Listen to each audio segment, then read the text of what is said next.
नैना को गीता कहती है, बेटा अगर आगे तुम पढ़ना चाहो तो पढ़ाई कर लो, खाली समय क्यों व्यर्थ करना। नैना बोली, मैंने अभी देखा था बैंक का फॉर्म निकला है, आप कहो तो मैं भर देती हूँ।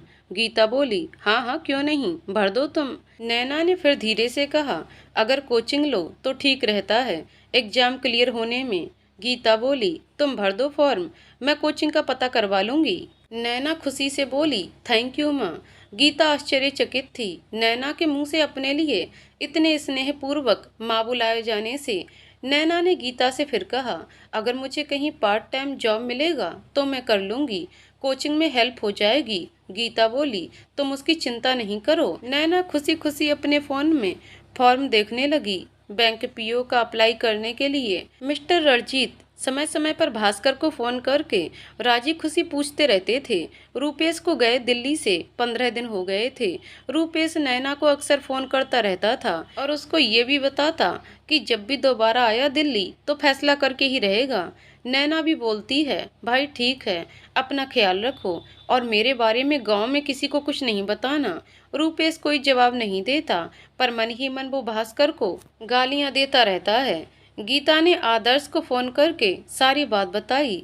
नैना को बैंक की जॉब की तैयारी के लिए कोचिंग क्लास चाहिए। आदर्श ने कहा, ठीक है, मैं कल मिस्टर अनुराग तोमर का नंबर दूंगा, नैना को वहां भेज देना। उनके इंस्टीट्यूट से बहुत बच्चे कामयाब हुए हैं।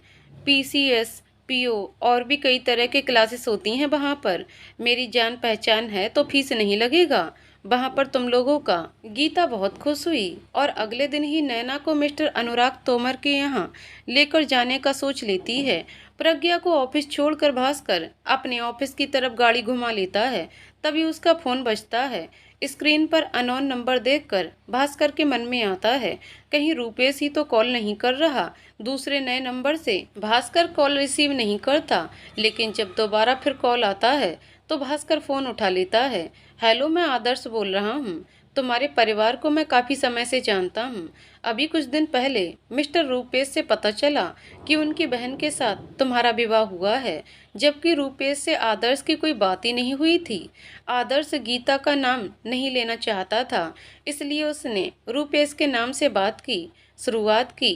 भास्कर ने मन में सोचा, जरूर रूपेश कोई कांड करेगा मेरे साथ, लेकिन जो भी होगा देखा जाएगा। ऐसा सोचते हुए उसने आदर्श से कहा, हाँ शादी की तो थी। आदर्श ने पूछा, क्या तुम नैना को अपनी पत्नी बनाकर सुखी जीवन दोगे, दोगे उसको उसका हक।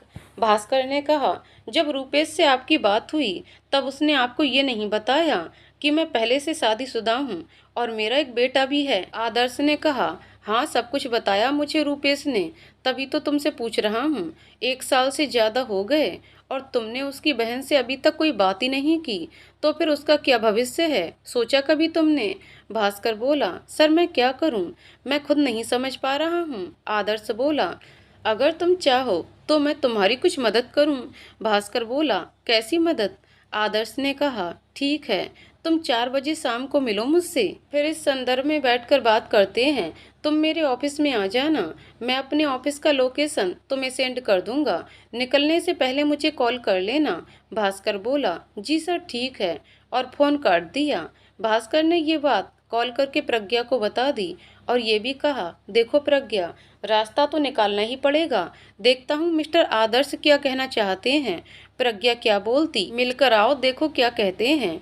गीता नैना को बोलती है कि वो तैयार हो जाए, क्योंकि 10 बजे मिस्टर अनुराग एस तोमर से मिलने जाना है, बैंकिंग की कोचिंग के लिए बात करने। नैना पूछती है, आपकी पैसों की बात हो गई उनसे।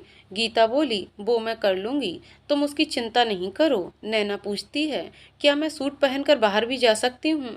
गीता बोली, हाँ तुम्हारी इच्छा, तुम सूट पहनो या जीन्स, मुझे कोई ऐतराज नहीं है।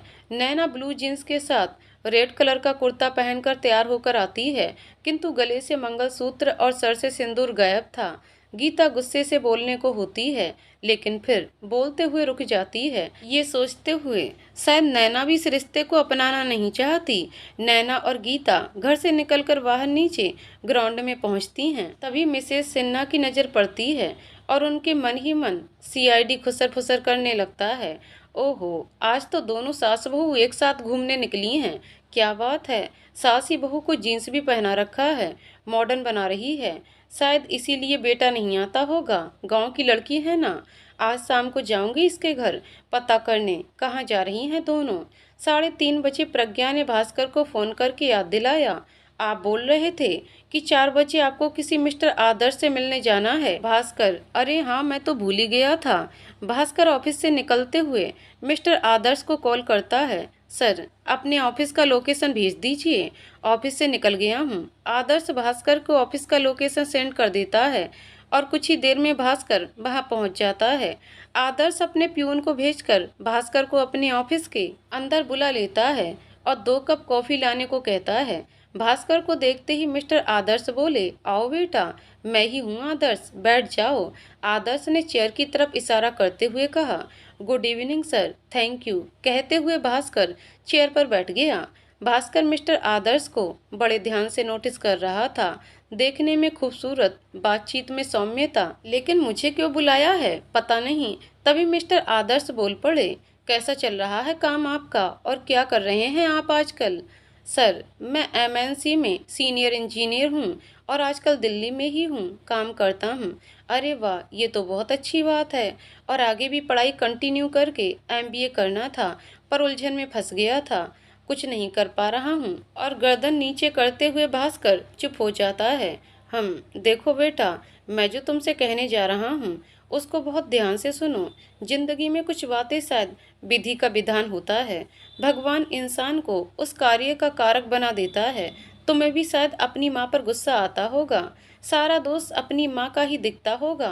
मान भी लिया कि सारी गलती तुम्हारी माँ की ही होगी, लेकिन अब जो गलती हो चुकी है उसको सुधारने की कोशिश तो करो। भास्कर उठते हुए बोला, सॉरी सर, मैं उस लड़की को नहीं अपना सकता हूँ। तभी प्यून कॉफी लेकर आ जाता है। आदर्श भास्कर को बैठने का इशारा करते हुए कहते हैं, बैठो, कॉफी लो, मत अपनाओ, लेकिन कम से कम इतनी कोशिश तो करो कि वो अपनी जिंदगी अपने हिसाब से जी सके। उसको अगर पढ़ना है या जॉब करना है तो उसको सपोर्ट करो, पति के नाते ना सही, मानवता के नाते। कल को अगर कोई तुम्हारी खुद की बहन बेटी के साथ ऐसा करे तो क्या तुम्हें कोई तकलीफ नहीं होगी? भास्कर बोला, मैं हर महीने माँ को पैसे देता हूँ, रहने को घर है और क्या करूँ? आदर्श ने कहा, जितना पैसा देते हो तुम, शायद उसमें वो अपनी जिंदगी सही से ना जी रही हो, और फिर तुम उसकी जिम्मेदारी भी तो नहीं ले रहे हो।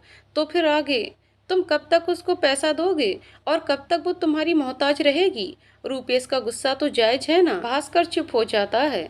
आदर्श आगे बोलता है, तुम सबसे पहले रोज अपनी माँ से बात करना शुरू करो, एक बार फोन कर लिया करो, ये एक बहुत बड़ा सपोर्ट होगा। और नैना को कहीं पार्ट टाइम अकाउंट का काम दिला दो ताकि वो घर से बाहर निकले, उसका मन बदलेगा, घर में कैद तो नहीं रहेगी। बाकी आगे मैं भी देखता हूँ कि क्या करना है। मिस्टर आदर्श के चेहरे पर परेशानी के भाव उभर आते हैं, जिसे भास्कर बहुत अच्छे से नोटिस करता है।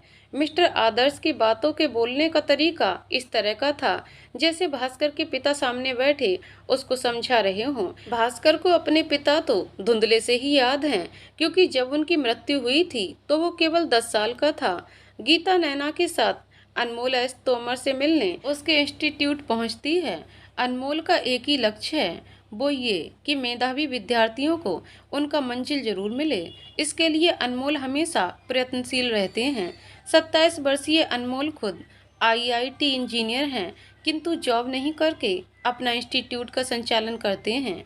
होनहार टीचर के द्वारा विद्यार्थियों को पढ़ाया जाता है और अब तो इसकी शाखा हर शहर में खुल गई है, एएसटी क्लासेस के नाम से। वहां पहुंचकर गीता आदर्श को फोन करके बताती है कि वो नैना को लेकर पहुंच गई है।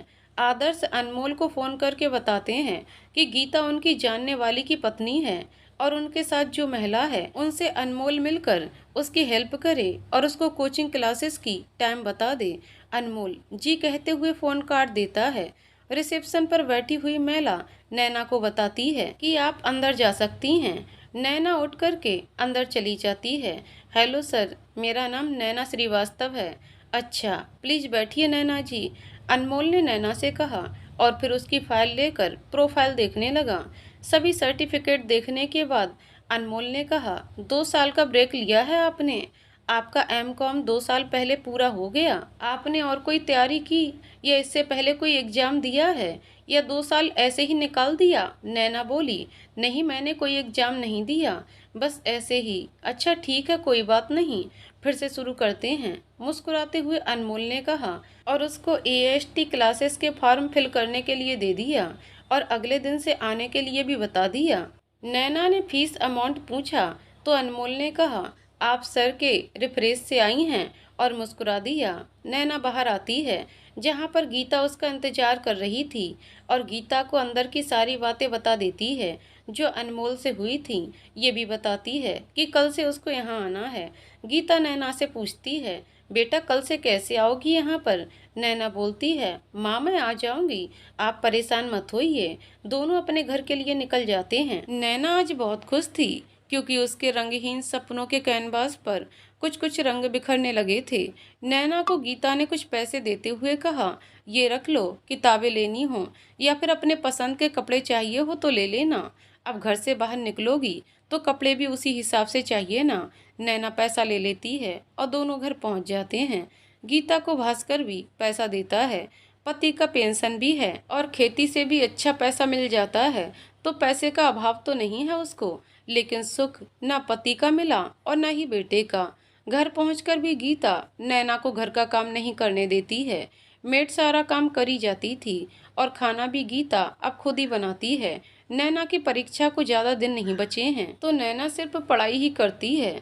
आदर्श से मिलने के बाद भास्कर प्रज्ञा को लेने उसके ऑफिस के बाहर पहुंच जाता है, जहां प्रज्ञा उसको इंतजार करती मिलती है। मिले आदर्श जी से? प्रज्ञा ने पूछा भास्कर से।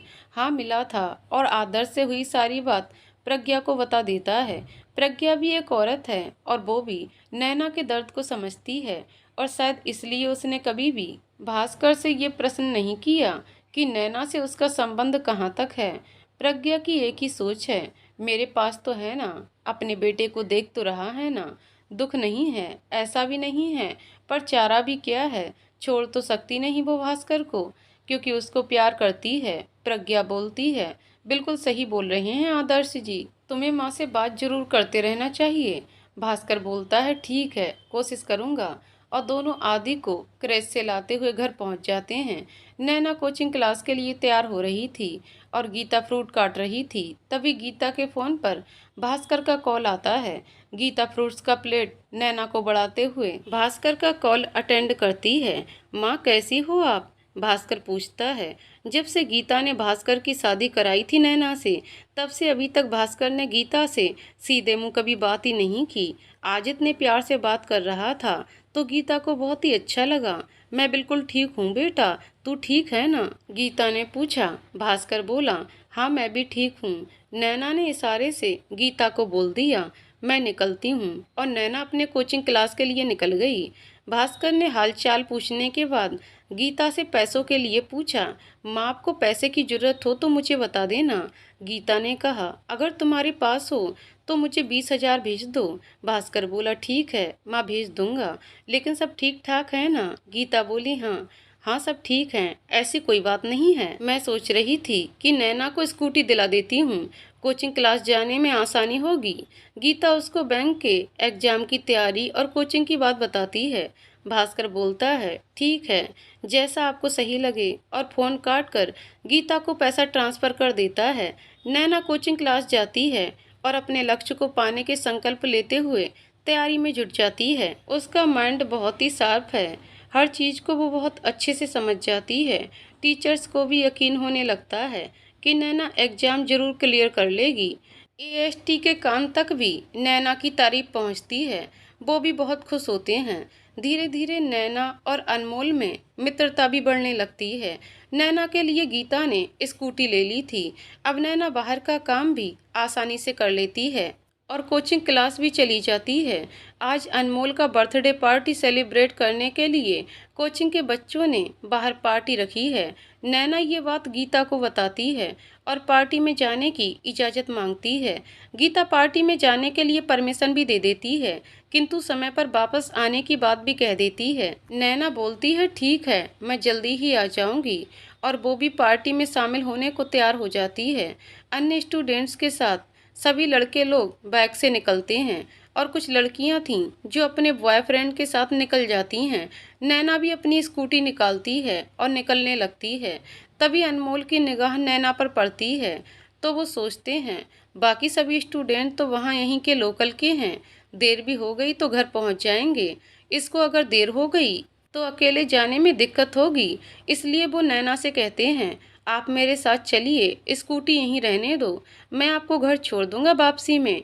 नैना मान जाती है क्योंकि उसे लगता है कि शायद मिस्टर अनमोल गीता को जानते हैं, इसलिए अनमोल कोचिंग में भी अन्य स्टूडेंट्स की अपेक्षा नैना की तैयारी पर ज़्यादा ध्यान देते हैं। शहर के जाने माने रेस्टोरेंट में एएसटी क्लासेस के खास स्टूडेंट के साथ पार्टी शुरू होने वाली थी। सभी जोश में थे।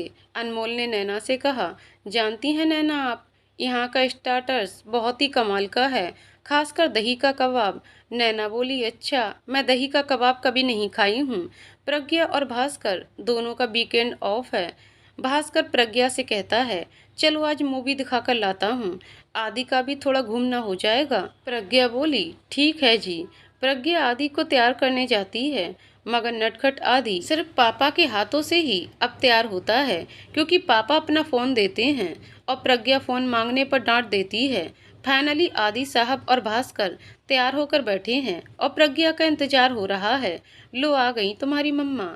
प्रज्ञा को तैयार देखकर भास्कर बोलता है। प्रज्ञा मुस्कुराती है और फिर तीनों मूवी देखने निकल जाते हैं। आदर्श गीता को फ़ोन करके पूछता है नैना के बारे में, उसकी तैयारी कैसी चल रही है। गीता बताती है बहुत मेहनत कर रही है और अनमोल जी भी उसकी बहुत मदद करते हैं। आज उन्हीं के जन्मदिन की पार्टी में सभी स्टूडेंट बाहर गए हुए हैं।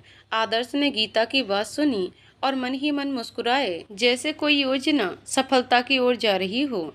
एएसटी क्लासेस के स्टूडेंट और अनमोल और कुछ स्टाफ इनके लिए साइड में बड़ा सा टेबल के साथ सिटिंग अरेंजमेंट करवा दिया था।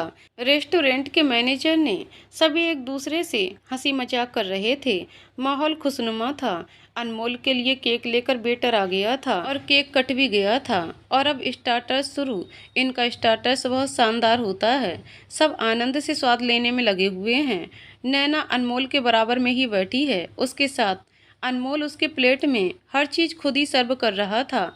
नैना मना करती तो वो हाथ पकड़ लेता और बोलता, लो थोड़ा सा टेस्ट करके तो देखो। नैना हंसती है और बोलती है, प्लीज़ सर नहीं। तभी नैना की नज़र सामने बैठे दंपत्ति की तरफ जाता है तो उसके चेहरे की हंसी तो गायब ही हो जाती है और साथ ही चेहरे पर उदासी के भाव भी उभर आते हैं, जिसे अनमोल नोटिस करता है। नैना की थोड़ी सी दूरी पर प्रज्ञा और भास्कर आदि के साथ बैठे हुए थे। भास्कर नैना को ही देख रहा था, जिसे प्रज्ञा ने भी नोटिस किया और भास्कर से पूछ ही लिया, आप जानते हैं क्या उन लोगों को बार बार उधर ही देख रहे हैं। इधर अनमोल ने नोटिस किया जो नैना इतनी देर से खुश भी थी, मजाकिया अंदाज था, अब एकदम से चुप बैठी है जैसे कोई भूत हो। भास्कर प्रज्ञा से कहता है, ऐसा करता हूँ, खाना घर के लिए पैक करा लेता हूँ। प्रज्ञा कुछ सोचते हुए बोलती है, जैसा तुम्हें सही लगे।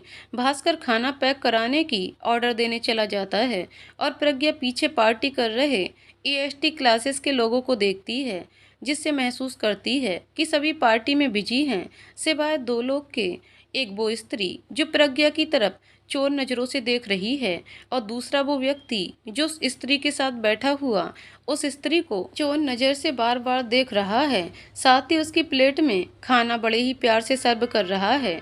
भास्कर खाना पैक कराने जाता है तो वहीं से अपनी माँ गीता को फ़ोन करता है और हालचाल पूछने के बाद पूछता है, माँ नैना कहाँ है। 2 साल शादी के पूरे होने को थे, पर कभी भास्कर ने नैना का हाल नहीं पूछा। गीता से आज अचानक पूछ रहा था तो गीता को बहुत आश्चर्य हुआ। गीता ने जवाब दिया, कोचिंग वाले सर के जन्मदिन की पार्टी में गई है, उसने मुझसे पूछा था, मैंने हाँ कर दिया। भास्कर ने कहा, माँ रात के 11 बजने वाले हैं और वो अकेली। गीता बोली, अकेली कहाँ है, कोचिंग के और भी स्टूडेंट साथ हैं और मिस्टर अनमोल अच्छे इंसान हैं। मैं मिली नहीं हूँ पर सुना है उनके बारे में, बड़े नेक इंसान है। भास्कर बोलता है, ठीक है, जब आपको इतना ट्रस्ट है तो अच्छी बात है। गीता बोली, आज अचानक तुमने नैना का हाल पूछा। भास्कर बोला, कुछ नहीं, बस ऐसे ही। भास्कर खाना पैक कराकर प्रज्ञा को गाड़ी के पास आने के लिए बोलता है फोन करके। पार्टी खत्म होने के बाद अनमोल नैना को लेकर उसके घर निकलता है। बाकी स्टूडेंट भी अपने घर के लिए निकल पड़ते हैं। नैना ने जब पार्टी ज्वाइन किया था तो बहुत ही खुश थी, पर सामने जब उसने भास्कर को अपनी पत्नी के साथ बैठे देखा रेस्टोरेंट में तो उसका मूड ऑफ हो गया था। इस बात को अनमोल ने नोटिस कर लिया था वहीं पर। वो आदमी कौन था जिसे देखने के बाद से आपका मूड खराब हो गया? अनमोल ने नैना से पूछा। नैना कुछ जवाब नहीं देती है। अनमोल दोबारा पूछता है, वो आपको घूर क्यों रहा था? क्या आप उस व्यक्ति को जानती हैं? अगर नहीं बताना चाहती तो मुझे कोई बात नहीं, मैंने आपको परेशान देखा इसलिए पूछ लिया। नैना बोली, उस व्यक्ति से मेरी शादी हुई है। शादी? पर वो तो अपनी फैमिली के साथ था, मैंने देखा उसके साथ में एक बच्चा भी था। वो सब कौन थे? नैना अनमोल को अपनी शादी और भास्कर के रिश्ते की सच्चाई बता देती है, जिसे सुनकर अनमोल को भास्कर पर बहुत गुस्सा आता है। अनमोल पूछता है, तो फिर क्या आप अपने पेरेंट्स के साथ रहती हैं?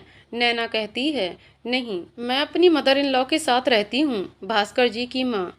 अनमोल फिर पूछता है, नैना जी, आपकी जिंदगी का क्या आप सारा जीवन ऐसे ही बिताएंगी? नैना कहती है, पता नहीं मुझे, पर माँ गीता मुझे अपने पैर पर खड़े होने में बहुत हेल्प कर रही हैं, स्कूटी भी दिला दिया है और भी हर तरह से ख्याल रखती हैं। अनमोल ने कहा, अगर भास्कर को आपके साथ नहीं रहना तो आप उसको डिवोर्स क्यों नहीं दे देती? जिस पर नैना जवाब देती है, देखिए सर, मैं इस शहर में अनजान हूँ, मेरे रहने का कोई ठिकाना नहीं, मेरे पास कोई जॉब नहीं, तो मैं फिर कहाँ जाऊँ? अगर अपने माँ बाप के पास जाती हूँ गांव में तो वहाँ गांव वालों के इतने सवाल होंगे, क्यों, कैसे, जिसका जवाब देना मेरे बस की बात नहीं है। और फिर लोगों की जली कटी सुनने से अच्छा है यहीं ठीक हूँ जिस हाल में भी हूँ। फिर माँ गीता भी तो हैं, टाइम कट ही जाता है और अब तो समय का पता ही नहीं चलता, क्योंकि यहाँ क्लास खत्म हुआ, घर के लिए साग सब्जी कुछ लेते हुए घर पहुँच जाती हूँ, फिर माँ के साथ कुछ हेल्प करने लग जाती हूँ, बस टाइम कट जाता है। अनमोल ने कहा, अगर जिंदगी आपको दोबारा मौका दे हम सफ़र चुनने का तो? नैना अनमोल की तरफ देखती है। अनमोल की आंखों में अपने लिए उसको प्रणय निवेदन प्रतीत होता है, जिसे नैना अनदेखा सा कर देती है और बोलती है, सर यहीं इसी सोसाइटी में है मेरा घर। भास्कर चुपचाप ड्राइव कर रहा था और कुछ सोच रहा था, चेहरे पर परेशानी स्पष्ट दिखाई दे रही थी। प्रज्ञा ने रेस्टोरेंट में भास्कर को नैना को देखने के बाद परेशान होते हुए देखा था और अभी भी बिना कुछ बोले चुपचाप गाड़ी ड्राइव कर रहा था। प्रज्ञा, वो औरत कौन थी जी, और आप उसको ऐसे क्यों देख रहे थे? भास्कर चुप रहा। प्रज्ञा फिर बोली, बताओगे भी? बाहर हम खुश होने आए थे, ना कि टेंशन लेने। भास्कर ने प्रज्ञा को नाराज होते देख उसको बोला, क्यों परेशान हो रही हो? तुम्हारे अलावा किसी को नहीं देखता मैं। प्रज्ञा बोली, हाँ हाँ, क्यों नहीं, देखा है मैंने अभी अभी, कैसे घूर रहे थे उस लंबे बाल वाली को। लंबे बाल इतने पसंद हैं तो मैं भी अपने बाल बढ़ा लेती हूँ। प्रज्ञा बोले जा रही थी लगातार। तब भास्कर बोला, वो लड़की नैना थी। इतना सुनते ही प्रज्ञा का मुंह खुला का खुला ही रह गया। नैना जितनी सुंदर थी उतनी ही शालीन भी दिख रही थी, लेकिन भास्कर ने तब भी प्रज्ञा को ही अपने जीवन में सम्मान दिया। नैना को उसने अपनाया नहीं। लेकिन आज भास्कर परेशान क्यों है? प्रज्ञा ने इस वक्त चुप रहना ही ठीक समझा, पर वो बाहर थी किसके साथ? प्रज्ञा के मन में भी ये सवाल आया, लेकिन भास्कर का मूड सही नहीं देखकर वो चुप ही रही। इस वक्त घर पहुंचकर प्रज्ञा फ्रेश होकर बेडरूम में जाकर लेट गई और अपना फोन देखने लगी। आदि भी आज जल्दी ही सो गया था। भास्कर फ्रेश होकर थोड़ी देर ड्राइंग रूम में ही बैठ गया न्यूज देखने के बहाने, और वहीं बैठे हुए उसने अपनी माँ को कॉल किया, ये जानने के लिए कि नैना घर पहुंची कि नहीं। गीता ने बोला, हाँ आ गई घर। गीता ने फिर सवाल किया, तुम आज इतना परेशान क्यों हो उसको लेकर? भास्कर गीता से नहीं बताता है कि उसने उसको बाहर रेस्टोरेंट में देखा है किसी के साथ, पर मन में बेचैनी क्यों है भास्कर खुद भी नहीं समझ पा रहा है। नैना बहुत खुश है और ये खुशी अब गीता को भी खुश करती है। नैना रेस्टोरेंट में भास्कर और प्रज्ञा वाली बात गीता को बता देती है। गीता नैना के दोनों हाथ को अपने हाथ में लेकर कहती है, बेटी मुझे माफ कर दो, मैं तुम्हारी गुनहगार हूँ, मेरे से बहुत बड़ी गलती हो गई। नैना गीता को समझाती है, माँ आप अपना मन भारी नहीं करिए, कभी कभी किस्मत किसी सपने को पूरा करने के लिए किसी को माध्यम बना देती है। शायद मेरी जॉब करने का, कुछ बनने का सपना ऐसे ही पूरा होना लिखा हो। आप मेरा साथ तो दे रही हैं ना, फिर आप क्यों इतना दोष दे रही हैं खुद को? कुछ मेरी किस्मत का भी दोष रहा होगा। गीता और नैना दोनों की पलकें भीग जाती हैं। नैना गीता के गले लग जाती है और गीता उसके सर को सहलाती है छोटे बच्चे की भांति। गीता बोलती है, जाओ बेटा, बहुत रात हो गई, तुम भी सो जाओ।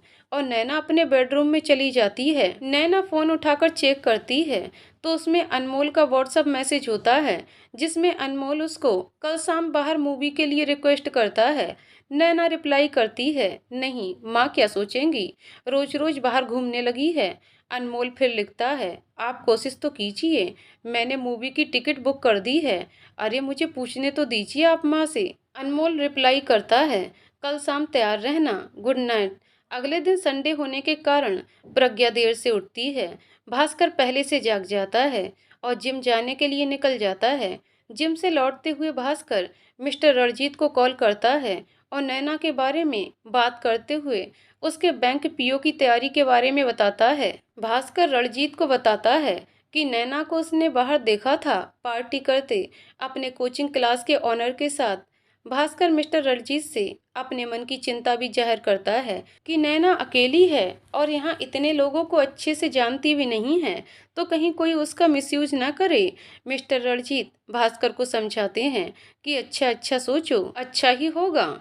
और ये तो अच्छी बात है कि अब वो घर से बाहर निकलने लगी है, जब लोगों से मिलेगी तो लोगों को जानेगी भी, तुम परेशान नहीं हो। भास्कर बोलता है, ठीक है। मिस्टर रणजीत से बात करने के बाद भास्कर घर चला जाता है। नैना सुबह फ्रेश होकर चाय बनाकर गीता को देती है और खुद भी अपने लिए चाय लेकर आती है। दोनों साथ में चाय पीते हैं। नैना बोलती है, चलो माँ, आज आपको मूवी दिखाकर लाती हूँ। गीता बोलती है, नहीं बेटा, तुम्हारा मन है तो चली जाओ, मैं नहीं जाऊंगी। नैना पूछती है, माँ मैं जा सकती हूँ मूवी? गीता बोलती है, हाँ हाँ क्यों नहीं। और नैना शाम को अनमोल के साथ मूवी देखने चली जाती है। 6 महीने बाद नैना बैंक में पीओ नियुक्त हो जाती है। उसके तीनों एग्जाम से लेकर ट्रेनिंग तक अनमोल उसका बहुत ही साथ देता है। अपनी गाड़ी से उसको लेकर जाना, उसका हौसला बढ़ाना, सारे काम में अनमोल आगे रहता था। नैना ने अपनी खुद की गाड़ी खरीदी है, पूजा के लिए मंदिर गई हुई है, गीता भी साथ आई है। आज नैना बहुत खुश है। अनमोल ने नैना को गाड़ी ड्राइव करना भी सिखा दिया था और गीता के साथ नैना गाड़ी लेकर ही घर पहुंचती है। गीता भी बहुत खुश है। उसके खुश होने के दो कारण हैं। पहला ये कि नैना कामयाब हो गई और आत्मनिर्भर भी, और दूसरा ये कि उसके मन में प्रबल इच्छा है कि वो एक बार अपनी संतान को देखे जिसकी परवरिश आदर्श और सुहासिनी ने की थी। आदर्श की शर्त भी यही थी, अगर नैना को गीता सपोर्ट करेगी तभी वो उसके बच्चे से उसको मिलवाएगा। गीता तो ये भी नहीं जानती कि वो बच्चा बेटा है या बेटी। अनमोल ने अपनी माँ से कहा, माँ आपको नहीं लगता अब मेरी शादी हो जानी चाहिए? माँ, अच्छा जी, ऐसा भी है, आप शादी योग्य हो गए और हमें ख्याल भी नहीं रहा। चलिए कल से ही हम लड़की तलाशना शुरू कर देते हैं, वैसे एक दो तो हमने तलाश भी रखी हैं। अनमोल कहता है, अरे नहीं माँ, नहीं, आप लड़की नहीं देखना प्लीज। माँ, पर क्यों? वो माँ, वो ना बहुत अच्छी है, आप मिलोगी तो आपको भी बहुत अच्छी लगेगी। कौन, किसकी बात कर रहे हो? माँ, एक लड़की है, मेरी ही कोचिंग क्लास ज्वाइन करके उसने पीओ का एग्जाम क्लियर किया है और अब उसकी ज्वाइनिंग भी हो गई है, पर एक ही प्रॉब्लम है। माँ बोली, ऐसी कौन सी प्रॉब्लम है जो तुम इतने परेशान हो? अनमोल धीरे से कहता है, माँ उसकी एक शादी पहले हो चुकी है।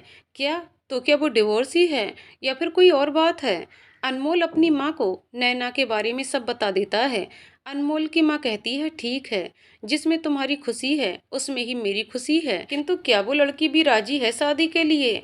अनमोल ने कहा, हाँ मैंने इस बारे में उससे बात की थी, तो उसने कहा इस बारे में मेरी माँ से बात कीजिए। अनमोल की माँ बोली, तो क्या लड़की अपने माँ के घर में रहती है? अनमोल ने कहा, नहीं, वो उसकी मदर इन लॉ हैं। अनमोल की माँ बोली, बड़ा अजीब लव स्टोरी है तुम्हारा। आने दो पापा जी को तुम्हारे, लगाती हूँ तुम्हारी सिफारिश। अरे माँ, आप कितनी अच्छी हो। और अनमोल अपनी माँ के गले लग जाता है। गीता आदर्श को कॉल करती है और उसका वादा याद दिलाती है जो उसने कहा था कि अगर नैना की जिंदगी संवर गई तो गीता अपने बच्चे को एक बार जरूर देखेगी। आदर्श कहता है, हाँ मुझे अपना वादा याद है, मैं अपने वादे का पक्का हूँ, जब समय आएगा तो जरूर मिलाऊंगा। गीता कहती है, इतना तो बता दो, बेटा है या बेटी। आदर्श जोर से हंसता है और बोलता है, चलो अब फोन रखो, बाद में बात करेंगे। गीता मन महसूस कर रह जाती है, कर भी क्या सकती थी। अनमोल नैना से फोन करके बताता है कि उसकी माँ और पापा नैना का हाथ मांगने उसके घर आने वाले हैं। नैना शर्मा जाती है, जी ठीक है, इतना कहकर फोन काट देती है। नैना मन में सोचती है, क्या भास्कर जी राजी होंगे या माँ राजी होंगी। और फिर रूपेश गांव में माँ पापा और गांव के लोग, कैसे निकलूंगी मैं भास्कर के नाम की इस बेड़ी से। अगर मैं अनमोल से प्रेम करने लगी हूँ तो मेरी क्या गलती है। 3 वर्ष होने को हैं, आज तक भास्कर ने मुझसे सीधे मुंह कभी हाल ही नहीं पूछा। और 2 पत्नियों के साथ भी लोग जिंदगी जी लेते हैं अगर प्रेम का भाव समांतर हो, पर भास्कर ने तो मुझे एक पुतला समान समझा है। क्या मेरी कोई इच्छा नहीं, क्या मैं इंसान नहीं, आखिर मेरा दोष क्या है। समझौता तब होता है जब प्रेम हो। प्रेम को पाने के लिए इंसान सब कुछ सह लेता है, पर समझौता करके प्रेम होता है क्या। भास्कर मन ही मन खुश होता है कि नैना को जॉब मिल गई है, वो भी बैंक में अच्छे पद पर, साथ ही उसने गाड़ी भी ले ली है। पर प्रज्ञा के मन में नाराजगी रहती है गीता के प्रति, क्योंकि प्रज्ञा को हमेशा यही लगता है कि गीता ने उसको अपनाया नहीं और न ही कभी भी समाज में या परिवार के काम में उसको सम्मिलित किया। ये हक हर जगह नैना को ही मिलता था, प्रज्ञा के पास सिर्फ भास्कर का साथ था। भास्कर हमेशा प्रज्ञा को समझाता है, मैं तुम्हारे साथ हूं ना, फिर तुम क्यों टेंशन ले रही हो। प्रज्ञा चुप हो जाती है, पर प्रज्ञा के मन में ये बात हर पल टीसती रहती है। नैना गीता से पूछती है, माँ, अनमोल जी अपने पेरेंट्स के साथ हमारे घर आना चाहते हैं, क्या बोलूं मैं उनको।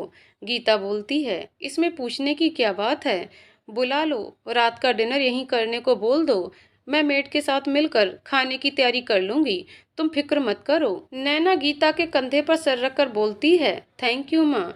गीता घर के काम में व्यस्त हो जाती है और नैना अपना लैपटॉप पर कुछ जरूरी मेल चेक करने लगती है। काम करते करते गीता के मन में आता है, क्यों ना आदर्श जी को भी बता दूं कि नैना के कोचिंग क्लास वाले सर और उनके पेरेंट्स आज रात डिनर पर आ रहे हैं हमारे घर। गीता आदर्श को कॉल करती है, पर आदर्श कॉल काट देता है। गीता दोबारा कॉल नहीं करती है, मेड के साथ रात के खाने की तैयारी करने में लग जाती है। जो सामान चाहिए होता है वो नैना को बता देती है। नैना ऑनलाइन ऑर्डर करके मंगा लेती है। कुछ देर बाद आदर्श खुद ही गीता को कॉल करता है और पूछता है, बोलो गीत, कैसे कॉल किया था, सब ठीक ठाक है ना। गीता कहती है, हाँ जी सब ठीक हैं, मैंने आपको ये बताने के लिए कॉल किया था कि अनमोल के पेरेंट्स आ रहे हैं आज हमारे घर रात को डिनर करने, मैंने सोचा आपको बता दूं। आदर्श ने कहा, अच्छा जी, ये तो बहुत खुशी की बात है, आपने हमें तो कभी डिनर पर नहीं बुलाया। आज बरसों बाद आदर्श ने गीता से इस रोमांटिक अंदाज में बात किया था। गीता सकपकाते हुए कहती है, जी हाँ, क्यों नहीं, जरूर, आपका ही घर है, कभी भी आ जाइए। आदर्श हंसते हुए कहता है, नहीं जी, बोलकर बुलवाया तो क्या मजा आया। चलिए आप अपने मेहमानों के स्वागत की तैयारी कीजिए, आज जरा हम कुछ व्यस्त हैं। ये कहकर आदर्श कॉल कट कर देते हैं। गीता उदास हो जाती है क्योंकि उसके मन में तो बेचैनी है अपने उस बच्चे को देखने की जिसकी दास्तान उसने आदर्श से सुनी थी। गीता के पड़ोसन श्रीमती सिन्हा में बहुत बदलाव आ गया। पति के निधन के बाद अकेलेपन का दर्द अब वो खुद भी महसूस कर रही हैं, इसलिए अब गीता के दर्द का एहसास श्रीमती सिन्हा को है। अब वह गीता की अच्छी सहेली हैं। गीता भी बहुत हद तक अब अपने मन की बात श्रीमती सिन्हा से कर लेती है। शाम के 7 बजे हैं। गीता ने अपने हाथों से मलाई कोफ्ता, शाही पनीर, मंचूरियन, प्याज का रायता और भी तरह के लजीज व्यंजन बनाए थे। नैना गीता को इतना सब कुछ बनाते देखकर कहती है, माँ आप तो बहुत ही अच्छा खाना बनाती हो, ये सब मुझे भी सिखा देना। गीता कहती है, हाँ क्यों नहीं, तुम भी सीख लेना। और तुम बनाना, मैं खाऊंगी बैठकर, और मुस्कुराने लगती है। नैना बार बार घड़ी देखती है, जिसे गीता भी नोटिस करती है। गीता ने आज श्रीमती सिन्हा को भी बुलाया है, क्योंकि गीता की अब उनसे बहुत बनने लगी है। और अब श्रीमती सिन्हा नैना और भास्कर के विवाह का सच जानती हैं, तो वो नैना से सहानुभूति भी रखती हैं। वास्तव में अगर स्त्री स्त्री को समझने लगे तो संसार में दुख बहुत कम हो जाए, पर ऐसा तभी होता है जब इंसान पर खुद वो दुख आता है। जैसे श्रीमती सिन्हा कल तक ताक झांक में खुश रहती थीं, पर सिन्हा जी के जाने के बाद और बच्चों की अनदेखी के बाद गीता और नैना के दर्द को समझ पाईं।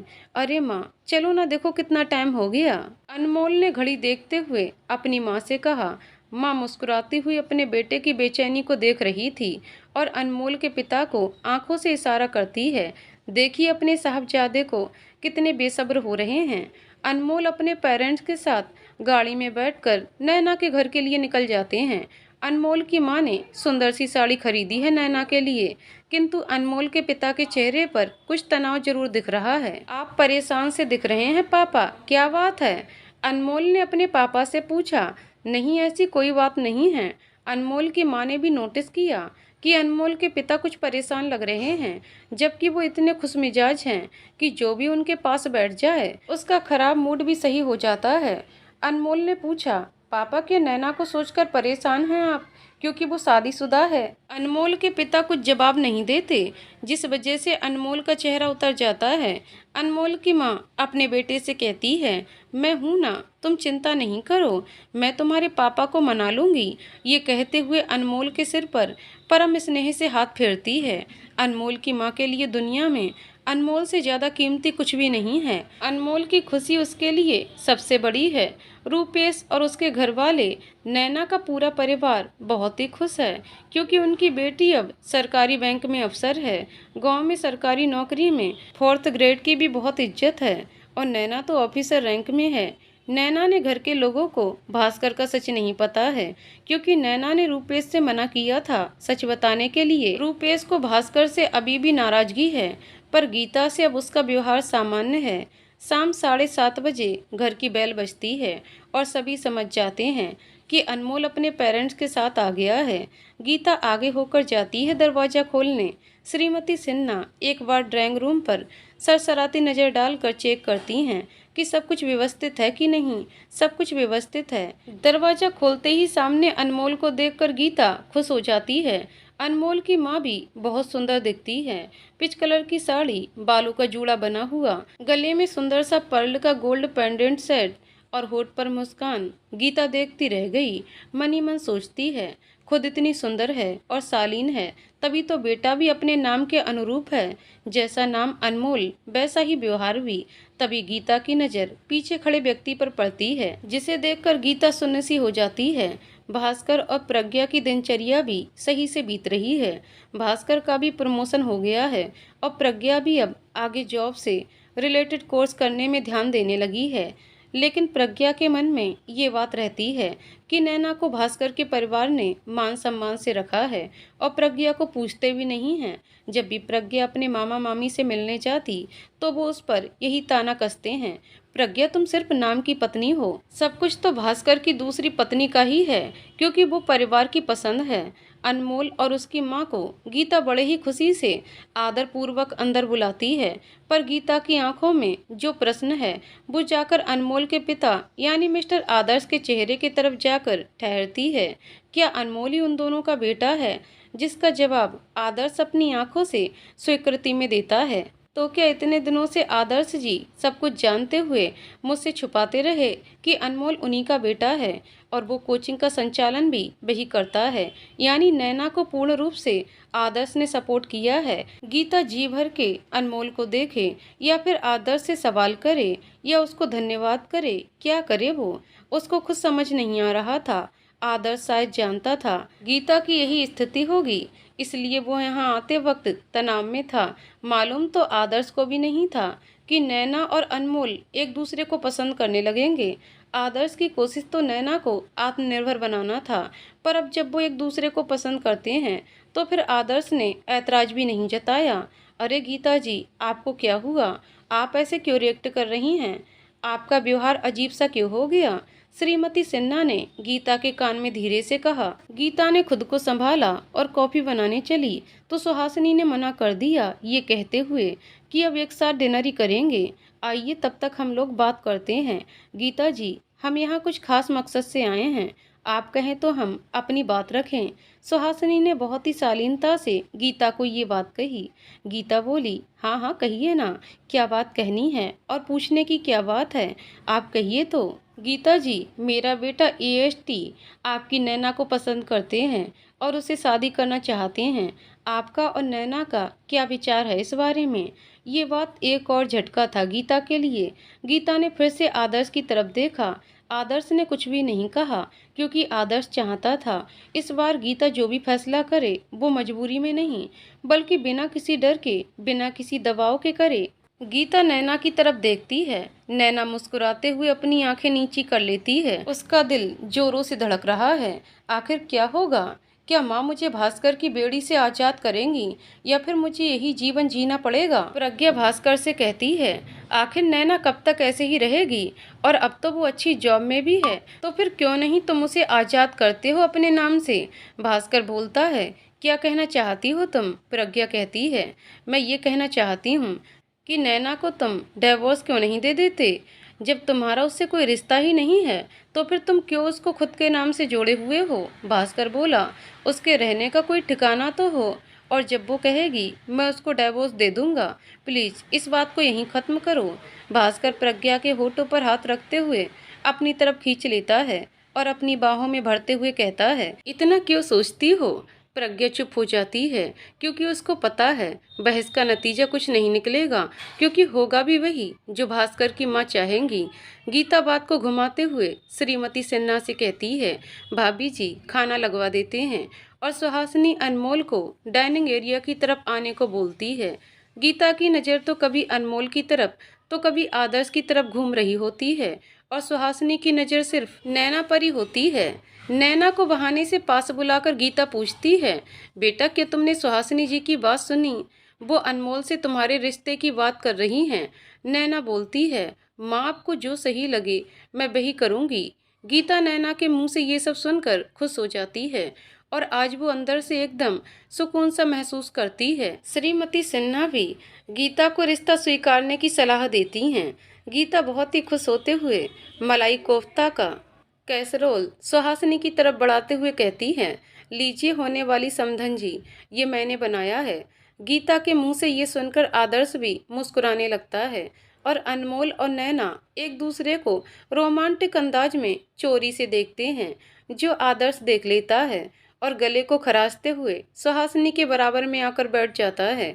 जब से नैना ने जॉब शुरू की, गाड़ी से आना जाना शुरू किया और गीता को भी अब घुमाने ले जाती है।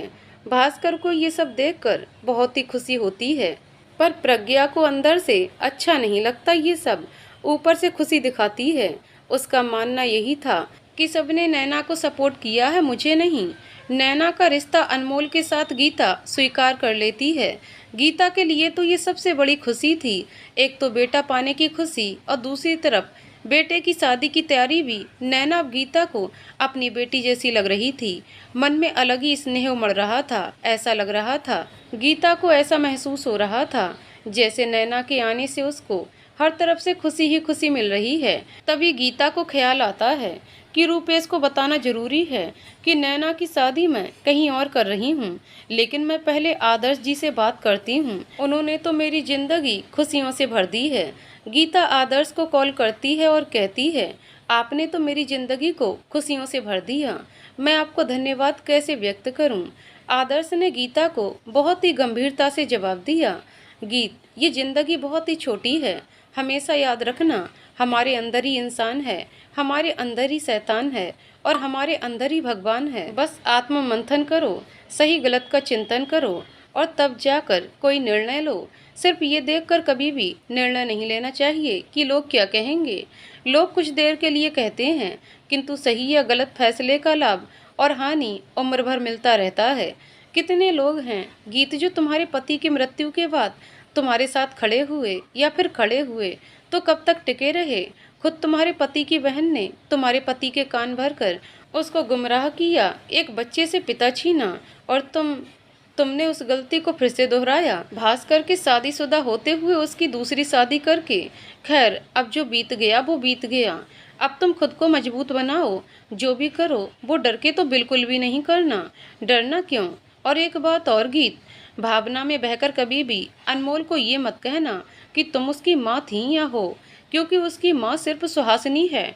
मैं तुम्हें कभी भी अनमोल का सच नहीं बताना चाहता था। अगर तुमने भास्कर की शादी करवा के उसकी लाइफ को दो राह पर नहीं लाई होती, मैं तुम्हें सिर्फ ये बताना चाहता था कि तुमने पहले एक बेटे के साथ गलत किया, उसको जन्म देकर मिटाने की कोशिश की, और अब भास्कर को भी। गीता आदर्श की सारी बातें चुपचाप सुनती रही, एक गुनहगार की तरह। लेकिन आदर्श को जब लगा कि शायद उसने कुछ ज़्यादा ही बोल दिया, तो उसने तुरंत कहा, गीत सॉरी प्लीज़, बुरा नहीं मानना, समझने की कोशिश करना। अच्छा बताओ, तुम्हारी बिटिया नैना की शादी की तैयारी शुरू हो गई क्या? गीता ने कहा, मैं आपसे उसी बारे में बात करना चाह रही हूँ। हाँ बोलो, आदर्श ने कहा। गीता बोली, मैं सोच रही हूँ कि रूपेश से बात कर लूँ और एंगेजमेंट की बात भी तय कर लूँ।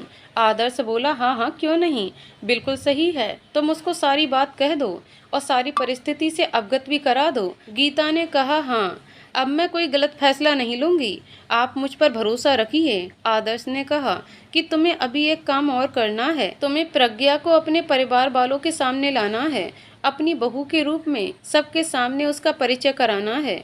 गीता ने कहा, जी, मैं पूरी कोशिश करूंगी कि उसके साथ भी न्याय हो। आदर्श ने गीता से कहा, सुनो गीत, तुम नैना की शादी अपने घर से करने जा रही हो, मैं कुछ पैसे ट्रांसफ़र कर देता हूँ, तुम तैयारी करने में इस्तेमाल कर लेना। गीता मना करती रही, लेकिन आदर्श उसको आदेशात्मक लहजे में बोला, शांत रहो, मैं जो कह रहा हूँ वो करो। गीता ने भास्कर को फ़ोन करके कहा कि इस बार आदि का जन्मदिन मैं मनाऊंगी, बाहर मैंने पार्टी रखी है, तुम अपने दोस्तों को इनवाइट कर लो, और मैं तुम्हारी बुआ और अन्य लोगों को इनवाइट कर लेती हूँ, और प्रज्ञा के लिए मैंने साड़ी ले ली है, तुम शाम को मुझसे मिलते हुए जाना। भास्कर ने अपनी माँ का ये अचानक से आदि के बर्थडे सेलिब्रेशन का मामला समझ नहीं आया, फिर भी उसने शाम को पहले माँ से मिलने की सोच ली और प्रज्ञा को कॉल करके बता दिया कि आज शाम को थोड़ा लेट हो जाएगा मुझे। प्रज्ञा बोली, कोई बात नहीं, मैं इंतजार कर लूँगी, और ज़्यादा देर लगा तो ऑटो रिक्शा से चली जाऊंगी।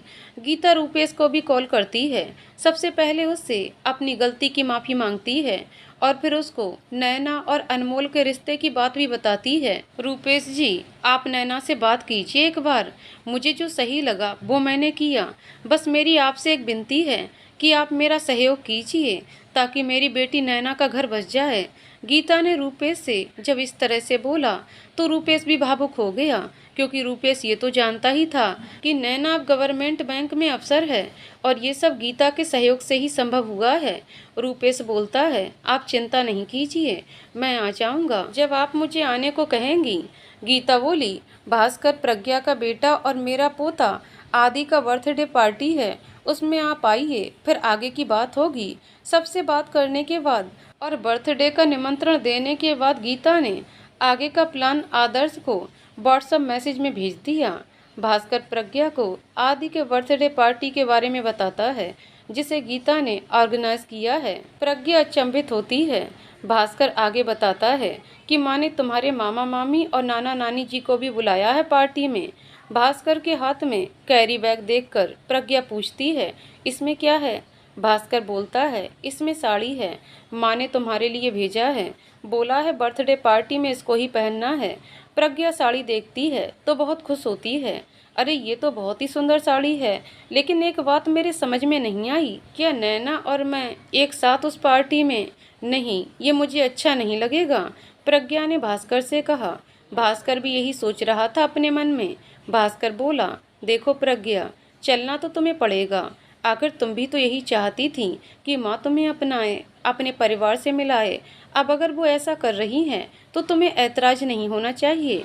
लेकिन भास्कर, तुम्हारी दूसरी बीवी वो भी वहाँ होगी ना? भास्कर बोला, मुझे नहीं पता, पर तुम्हें जाना है, बर्थडे पार्टी वहीं होगी जहाँ माँ बोल रही है। शानदार तरीके से सजावट हुई है, कमल कारपेट की, जहाँ आदि बर्थडे पार्टी का अरेंजमेंट हुआ है। रूपेश भी आ चुका है, भास्कर की बुआ भी आ गई हैं, और सभी मेहमान भी आ चुके हैं। बर्थडे बॉय आदि भी आ गए हैं तैयार होकर, और साथ ही भास्कर और प्रज्ञा भी। बहुत बड़ा केक एक सुंदर से व्यवस्था के साथ टेबल पर रखा गया है और वहाँ आदि के साथ प्रज्ञा और भास्कर खड़े हैं। बराबर में गीता भी है। सभी हैरान हैं क्योंकि भास्कर के साथ नैना नहीं प्रज्ञा है, वो भी एक बच्चे के साथ। कुछ ही देर में खुसर फुसर शुरू हो जाती है, लेकिन गीता अपने आप को एकदम संयम में रखती है और मुस्कुराती रहती है। भास्कर की बुआ पूछती हैं, ये क्या तमाशा है भाभी? ये औरत कौन है भास्कर के साथ, और ये बच्चा कौन है? ये तो बड़ा बच्चा है, शादी को तो अभी 2-2.5 साल ही हुए हैं, ये बच्चा तो बड़ा है। गीता जो अभी किसी का इंतजार कर रही थी, वो इंतजार पूरा हुआ। एएसटी ग्रुप आ चुका था अपने साथियों और परिवार के साथ। अनमोल को देखते ही भास्कर पहचान गया, ये तो वही है जिसके साथ उसने नैना को उस दिन पार्टी में देखा था। नैना कहीं नजर नहीं आ रही थी और ना ही श्रीमती सिन्हा। शायद नैना श्रीमती सिन्हा के घर पर होगी, तभी नहीं दिख रही है। यहाँ भास्कर ने मन ही मन सोचा, जबकि नैना का भाई रूपेश था पार्टी में और इस बार उसने भास्कर को कुछ भी नहीं कहा। भास्कर को सब कुछ बहुत अजीब लग रहा था। सबसे ज्यादा तो भास्कर इतना भव्य इंतजाम और सजावट देखकर था। आदि केक काट रहा था और परिवार के सभी लोग आदि का वीडियो बनाने में व्यस्त थे, क्योंकि ब्रेकिंग न्यूज़ थी कि भास्कर के साथ उसकी पत्नी की जगह कोई और औरत खड़ी थी, एक बच्चे के साथ। परिवार के लोगों का ख्याल तो ये था कि शायद बच्चे का पहला जन्मदिवस है, इसलिए पार्टी है। केक कट चुका था, म्यूजिक शुरू हो चुका था, शाम रात में ढलने को बेकरार थी। तभी श्रीमती सिन्हा अपनी बहू और सुंदर सी लड़की के साथ पार्टी हॉल में पहुंचती हैं। एएसटी ग्रुप के सभी लोग भी आ जाते हैं और सरप्राइज हॉल में एंट्री करते हैं, जहां की सजावट देखते ही बनता है। अनमोल विद नैना अंदर जाकर देखा तो सुंदर सा स्टेज बना हुआ था, जहां नैना श्रीमती सिन्हा की पुत्रवधू के साथ उपस्थित थी। साथ में नैना की सुंदरता गजब ढा रही थी। पार्टी में जितने मेहमान थे, सभी प्रश्नवाचक दृष्टि से एक दूसरे को देख रहे थे। तभी गीता ने पार्टी में आए सभी मेहमानों को धन्यवाद करते हुए कहा कि ये मेरी बेटी नैना है, जिसकी आज अनमोल से एंगेजमेंट है और आज से 10 दिन बाद इन दोनों का विवाह है। भास्कर पहले शादी कर चुके थे, हम ही से भूल हुई और हम कुछ गलतियां कर बैठे। किस्मत से मुझे अपनी भूल सुधारने का मौका दिया है। भास्कर की पहली पत्नी से आज मैं आप सभी को मिला चुकी हूँ और नैना का आज अनमोल के साथ रिंग सेरेमनी है। आप सब अपना आशीर्वाद दे मेरी बेटी को। आदर्श बहुत खुश है गीता के आत्मविश्वास को देखकर। वहीं भास्कर की बुआ हैरान है गीता को देखकर। गीता तो बिल्कुल ही अलग अवतार में नजर आ रही थी। सही भी है, गीता का ये रूप। इंसान जब तक डरता रहता है, लोग उसको डराते रहते हैं और इंसान डर में अक्सर गलत फैसले ही लेता है। आज गीता डर के भय से बाहर आ चुकी है। वो हर बात का सामना करने को तैयार है। पार्टी में उपस्थित भास्कर के एक रिश्तेदार ने कटाक्ष करते हुए भास्कर से कहा, अरे भास्कर बाबू, ये माजरा कुछ समझ नहीं आया। गीता ने वेटर को उनकी तरफ आने का इशारा किया। जैसे ही वेटर वहां आया, गीता ने आग्रह करते हुए कहा, अरे आप खाना खाएं कि नहीं? वो व्यक्ति बोलता है, जी खाना तो खा लिया, बस थोड़ा अजीब लगा, भास्कर किसी और के साथ और उनकी पत्नी किसी और के साथ। गीता बोली, जी मेरे बेटे ने पहले शादी कर ली थी, मैंने फिर भी उसकी जबरदस्ती दूसरी शादी करवा दी और अब मैं अपनी गलती सुधार रही हूँ। अपने बेटे को उसकी पहली पत्नी के साथ रहने दिया और उसकी दूसरी पत्नी को अपनी बेटी बनाकर आज एंगेजमेंट करवा रही हूँ और 10 दिन बाद शादी है। मैं आप जैसे समझदार इंसान का ही इंतजार कर रही थी कि कोई प्रश्न पूछे। अब आपको संपूर्ण जानकारी मिल गई है, तो मुझे उम्मीद है बाकी सभी को आप सूचित कर ही देंगे। रिश्तेदार महोदय गीता का मुंह ताकते रह गए। जाते जाते गीता ने रिश्तेदार महोदय को विवाह में जरूर से उपस्थित होने का आग्रह भी कर दिया। मधुर गीतों की धुन पर सभी थिरक रहे थे। भास्कर ने भी शायद आज ही नैना को गौर से देखा था। इससे पहले कभी भी उसने न ठीक से देखा, न कभी अच्छे से बात की। नैना को इतना खुश देखकर भास्कर भी बहुत खुश था। पार्टी में आए सभी लोग नैना और अनमोल के इर्द गिर्द जमा हो गए थे और श्रीमती सिन्हा की पुत्रवधू शिखा सुहासिनी के साथ में गीता की तरफ से सभी रस्म अदायगी में साथ दे रही थी। डायमंड के सुंदर डिजाइन की रिंग नैना ने अनमोल को पहना दी और अनमोल ने नैना को तालियों के गूंज से हॉल गूंज उठा। नैना और अनमोल एक दूसरे की आंखों में खो गए। तभी शिखा पास आकर बोलती है, अनमोल जी संभालिए खुद को, अभी पिक लेनी है सबके साथ। फिर बारी बारी से फोटो का सिलसिला चलता रहा। जब स्टेज पर गीता आई तो सबने आदर्श से भी मजाक में कहा, अरे भाई समधन के साथ फोटो नहीं क्लिक कराएंगे। गीता आदर्श की तरफ देखने लगी। तभी आदर्श ने गीता का हाथ पकड़ा और बोला, क्या बात करते हो दोस्तों, आज हमारे बेटे की शादी है और हम आज पोज ना दें, ये कैसे हो सकता है।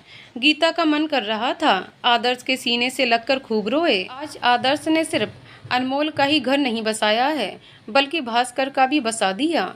एक बाप की तरह फर्ज निभाकर। तभी भीड़ में से आवाज आती है, समधन जी तो शर्मा रही हैं, किंतु आदर्श गीता के मनोदशा को अच्छे से समझता है और माहौल को मजाकिया बनाते हुए कहता है, अरे भाई लोग, हम हैं ही इतने स्मार्ट कि समधन जी क्या कोई भी फिसल जाए। अनमोल और नैना इस बात को सुनकर खिलखिलाकर हंसते हैं। साथ में पार्टी में मौजूद लोगों के ठहाके भी गूंजने लगते हैं। प्रोग्राम संपन्न होने के बाद नैना भी एक सॉन्ग पर परफॉर्म करती है, तूने जिंदगी में आकर जिंदगी हो जिंदगी बदल दी। ये गीत सिर्फ नैना का ही नहीं, गीता के दिल की भी आवाज़ थी। सभी मेहमान अपने अपने घर जा चुके थे। श्रीमती सिन्हा और उनकी पुत्रवधू शिखा भी अपने घर चली गई थी। शिखा और नैना की अच्छी दोस्ती भी हो गई थी, इसलिए शिखा शादी तक अपने ससुराल में श्रीमती सिन्हा के पास ही रुकी है। उसके बाद वो वापस पुणे चली जाएगी। शादी की तैयारी और शॉपिंग नैना शिखा के साथ ही मिलकर कर रही थी। भास्कर और प्रज्ञा अपने घर जाने लगते हैं तो नैना बोलती है गीता जी से, माँ जी आदि को रोक लीजिए ना, कल चला जाएगा घर। गीता बोलती है प्रज्ञा से, बेटा अगर आदि को यहाँ छोड़ दो तो कल ले जाना। भास्कर प्रज्ञा की तरफ देखता है। प्रज्ञा मौन स्वीकृति दे देती है। भास्कर आदि से बोलता है, आप यहाँ रुकिए, मैं आपको कल ले जाऊँगा। ये आपकी दादी माँ हैं। आदि उछलकर बोलता है, हाँ यहाँ रुक जाऊँगा, पर आप मेरा सारा गिफ्ट यहीं छोड़ दो, मैं सारा गिफ्ट खोल के देखूँगा। सभी हंसने लगते हैं और प्रज्ञा गीता के पैर छूकर प्रणाम करके भास्कर के साथ बाहर निकल आती है। रूपेश कहता है गीता से, माँ जी मैं 10 दिनों तक तो नहीं रुक सकता, लेकिन मैं शादी से एक दिन पहले ज़रूर आ जाऊँगा, क्योंकि मुझे ये कोशिश भी करना है कि शादी में माँ और पिताजी भी को भी यहाँ ला सकूँ। उनको मैंने सब कुछ बता तो दिया है और समझा भी दिया है, फिर भी उनकी तरफ से अभी तक कोई सकारात्मक पहल होती दिखाई नहीं दे रही। जाते वक्त रूपेश गीता को 2 लाख का चेक देता है कि आप ये रख लीजिए। गीता हाथ जोड़कर रूपेश से कहती है, आप मुझे शर्मिंदा ना करें, मुझे अपनी भूल का प्रायश्चित करने दीजिए। ईश्वर की कृपा से मैं अपने किए गुनाह को सुधार रही हूँ। रूपेश चेक वापस ले लेता है और गीता से विदा लेते हुए वो भी दिल्ली एयरपोर्ट के लिए निकल जाता है। प्रज्ञा घर जाकर भास्कर के गले लग जाती है। उसको समझ में आ चुका था भास्कर ने उससे प्रेम किया है, सच्चा प्रेम। वो चाहता तो नैना के साथ समझौता करके रह सकता था, पर नहीं, भास्कर ने समझौता तो किया, अपने आप से किया। खुद से लड़ता रहा, माँ को नाराज करता रहा, रूपेश से मार खाई, गाली खाई, किंतु प्रज्ञा का हाथ नहीं छोड़ा। प्रज्ञा ने खुद देखा है अपनी आंखों से, नैना ना सिर्फ बहुत ही सुंदर है बल्कि संस्कारी भी है। योग्यता थी तभी तो आज मेहनत करके उस सफल मुकाम पर है। भास्कर उसके सर को प्यार से सहलाता है और कहता है, प्रज्ञा तुम मेरी पत्नी होने के साथ साथ मेरे बच्चे की माँ भी हो, और सिर्फ अकेले मैं भी कहाँ इस परेशानी से निकल पाता। तुम्हारा धैर्य भी तो मेरा हौसला था। अगर तुमने क्लेश किया होता तो हो सकता है मेरा झुकाव नैना की तरफ हो जाता, क्योंकि 2 चीज होने पर अक्सर इंसान तुलनात्मक दृष्टिकोण रखने लगता है। जब तुमने धैर्य रखा तो मुझे सिर्फ तुम्हारा मौन का ख्याल रखा। न कोई नैना दिखी और न नैना के गुण अवगुण, दोनों एक दूसरे के आगोश में समा गए। आज की रात बहुत सुकून की रात थी प्रज्ञा और भास्कर दोनों के लिए, क्योंकि पिछले 2.5 सालों से जिंदगी जिस तनाव से गुजर रही थी उसका अब समाधान हो रहा था। आदर्श और सुहासिनी अनमोल को लेकर वेडिंग कलेक्शन के लिए मशहूर शोरूम पहुंचते हैं। सुहासिनी ने अपने लिए क्रीम कलर की प्योर सिल्क की साड़ी ली, जिसमें डार्क पिंक कलर से पटोला स्टाइल में एम्ब्रॉयडरी हो रखी थी। आदर्श ने अपने लिए कुछ खास तरह का सूट लिया था। खास इसलिए क्योंकि ये ग्रे शेड्स में था और ये शेड्स कभी गीता को बहुत ही पसंद था। ऐसा नहीं था कि आदर्श गीता को प्रभावित करने का प्रयास करने में लगा था इस उम्र में, नहीं, बल्कि एक कोशिश थी उसकी गीता को एहसास दिलाने की रिश्ते जो दिल में बसते हैं वो कभी भी नहीं मरते। आदर्श को बहुत ही तकलीफ पहुंची थी उस वक्त जब उसे पता लगा था कि गीता के पति ने सुसाइड कर लिया। वो भी इसलिए क्योंकि गीता की ननद आरती ने आदर्श और गीता का विवाह से पहले का संबंध को अपने भाई के समक्ष उजागर कर दिया था। गीता के पति गीता से तो प्रेम बहुत करते थे, किंतु जब भी गीता के करीब जाते उनके दिमाग में आदर्श का चेहरा आ जाता और इसी मानसिक तनाव में एक दिन वो चले गए। आदर्श सुहासिनी और अनमोल के साथ सुखी जीवन जी रहा था और गीता वैधव्य का जीवन भी। वो भी 10 वर्ष के छोटे बेटे को लेकर। सुहासिनी ने नैना के लिए लहंगा लेने के लिए उसको वीडियो कॉल किया ताकि वो पसंद कर ले। कॉल उठाते ही वो उसको लहंगा दिखाने लगी तो उसने कहा, आपको जो अच्छा लगे ले लीजिए, आपकी पसंद वैसे भी बहुत अच्छी है। सुहासिनी खुश हो जाती है और अपने पसंद से लहंगा लेने लगती है। आदर्श घड़ी देखते हुए कहते हैं, अरे ये अनमोल कहाँ है, कॉल करूं? उसकी शेरवानी भी फाइनल कर लेंगे ना? सुहासिनी मुस्कुराती हुई इशारा करती है तो आदर्श देखते हैं कि अनमोल साइड में सोफे पर बैठा हुआ था, शोरूम में ही कॉल पर बिजी था। आदर्श पास जाकर बोले, अगर आपकी बात खत्म हो जाए तो बता देना, हम आपकी भी शेरवानी फाइनल कर लेंगे। अनमोल ने कॉल तुरंत काट दिया और जी पापा चलिए कहते हुए उठ खड़ा हो गया। कई सारे शेरवानी ट्राई करने के बाद अनमोल ने लाइट गोल्डन कलर की शेरवानी पसंद की जिस पर मेहरून कलर का सुंदर वर्क था, जड़कन वर्क के साथ। सुहासिनी ने गीता के लिए भी सुंदर साड़ी ली थी जिसको आदर्श ने पसंद किया था, कुछ मजाकिया अंदाज में। अरे भाई, शोरूम के स्टाफ से कुछ लेटेस्ट दिखाओ हमारी समधन के लिए। और इस तरह से उसने अपनी पसंद से उसकी साड़ी खरीदी थी। धीरे धीरे सभी मेहमान गीता के घर आने शुरू हो गए हैं। भास्कर की बुआ भी अपने बेटे बहू के साथ आ चुकी हैं। रूपेश भी माँ पापा को मना करके ले आया है। सबसे बड़ा सरप्राइज है नैना के ताऊ जी और उनका पूरा परिवार, सभी बहुत खुश हैं। गीता को सबने माफ़ कर दिया है। उसकी वजह ये भी है कि नैना आज सफल है, आत्मनिर्भर है और गांव में आज भी सरकारी अफसर की बहुत इज्जत है और नैना ऑफिसर बन चुकी है जिसमें नैना की मेहनत है और गीता का सहयोग। अगर गीता नैना के सपनों को पंख नहीं देती तो नैना सफलता का उड़ान कहाँ भर पाती। भास्कर की बुआ भी अब बेटे बहू वाली हैं। वो भी अब जिंदगी के हर पड़ाव से गुजर चुकी हैं। अब वो भी नहीं चाहती कि प्रज्ञा या नैना किसी घुटन में जिंदगी गुजारें। इसलिए सगाई वाले दिन से ही आरती ने फैसला कर लिया था कि वो नैना की शादी में गीता का पूरा साथ देंगी। तो साहब बुआ जी भी काम पर लग चुकी हैं, बहुत व्यस्त हैं। फूलों और लाइटिंग से शानदार सजावट की गई है। शाम को मेहंदी है और महिला संगीत भी। आरती ने गीता से कहा, भाभी आप बुरा ना माने तो मैं एक बात कहूँ। गीता जो श्रीमती सिन्हा के साथ हल्दी वाले रस्म की तैयारी कर रही थी, मुस्कुराते हुए बोली, हाँ हाँ बोलो। आरती ने कहा, भाभी भास्कर और प्रज्ञा की शादी हो चुकी है और ये अच्छा हुआ कि आदि के जन्मदिन को ही रिंग सेरेमनी के लिए चुना, जिससे सब लोग हकीकत से वाकिफ हो गए। अब भाभी प्रज्ञा से क्या नाराजगी, अब उसको मेहमानों की भांति नहीं घर के सदस्य की भांति व्यवहार कीजिए और उसको भी काम की जिम्मेदारी दीजिए। गीता बोली, आरती तुम बिल्कुल ठीक कह रही हो, पर आज शाम को मेहंदी है तो प्रज्ञा की भी मैं मेहंदी की रस्म कराऊंगी और नैना के विदाई के बाद प्रज्ञा का गृह प्रवेश भी कराऊंगी। आरती खुश हो गई और श्रीमती सिन्हा भी बहुत खुश हुई क्योंकि ये आइडिया उन्हीं का था जो उन्होंने गीता को दिया था। प्रज्ञा ने रूपा को फ़ोन करके बता दिया था कि मामी आप भी तैयार रहना, मैं भास्कर के साथ आपको ले लूँगी मेहंदी में जाने के लिए। मामा और नानी ने इनकार कर दिया था इस शादी में आने से, किंतु रूपा बोली, मैं आऊँगी भांजी, तुम चिंता नहीं करो। प्रज्ञा को भी ऐसा लग रहा था कि नैना के घर वाले भास्कर की और गीता की गलती माफ़ करके उसके साथ हैं और मेरे घर वाले मेरे साथ नहीं हैं, जबकि भास्कर ने तो मुझे कभी भी अकेले नहीं छोड़ा। रूपा तैयार हो गई थी और प्रज्ञा के साथ वो गीता के घर पहुंच गई, जहां बाहर से ही सजावट देखकर प्रज्ञा और नैना एक दूसरे को देखने लगीं। रूपा प्रज्ञा के मनोभावों को समझ रही थी। उसने प्रज्ञा का हाथ पकड़ा और अंदर जाने लगी। अजीब तो भास्कर के लिए भी था, पर भास्कर को संभालने के लिए मिस्टर रणजीत को भास्कर ने पहले ही बुला लिया था। और आज तो मिस्टर रणजीत अपने भतीजे भतीजी के अलावा अपनी महिला मित्र को भी साथ लेकर आए हैं। मेहंदी की रस्म शुरू हो चुकी है। गीता प्रज्ञा से भी मेहंदी लगाने को बोलती है।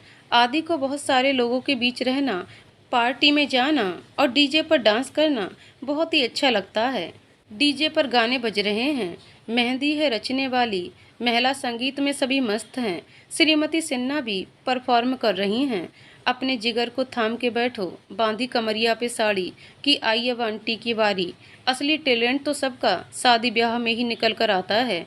जैसे श्रीमती सिन्हा का नृत्य, लाजवाब डांस किया श्रीमती सिन्हा ने। सबने फिर गीता को भी खींचना शुरू कर दिया। नैना भी कहने लगी, प्लीज माँ, थोड़ा सा तो बनता है।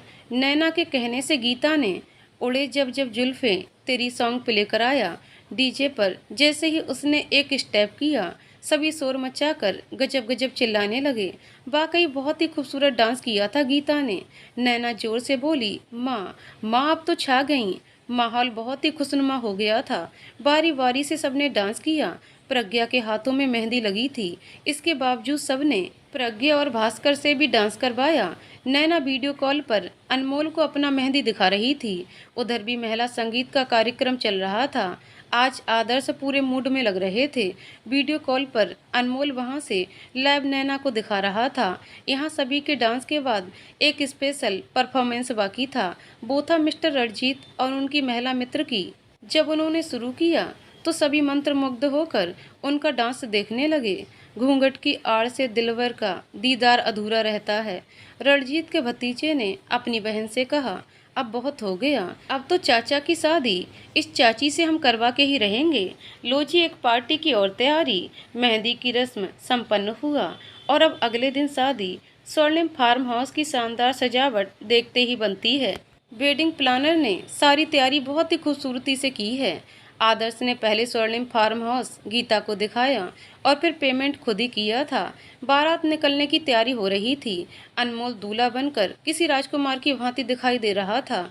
सुहासिनी की बहन और डॉक्टर जीजा जी भी जयपुर से पहुंच गए थे। सुहासिनी बार बार अनमोल को देखती है और खुशी से पुलकित होती है। सुहासिनी अपनी बहन को गले लगाकर कहती है, दीदी आज मैं बहुत ही खुश हूँ। आज मेरे बेटे की शादी है। आदर्श जी ने मुझे कितनी बड़ी खुशी दी है ना। मैं माँ हूँ दीदी, और आज मेरे बेटे की शादी है।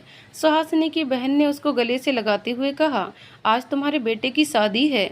एक स्त्री के लिए माँ बनना सबसे सुखद एहसास होता है। अगर किसी कारण से वो सुख से अगर वंचित रह जाती है तो उसके मन को पीड़ा तो होती ही है, किंतु वो पीड़ा तब और ज़्यादा कष्टदायक बन जाती है जब कोई उस स्त्री को बांझ कहकर उसका त्याग करता हो। सुहासिनी के साथ यही किया था उसके पहले पति ने।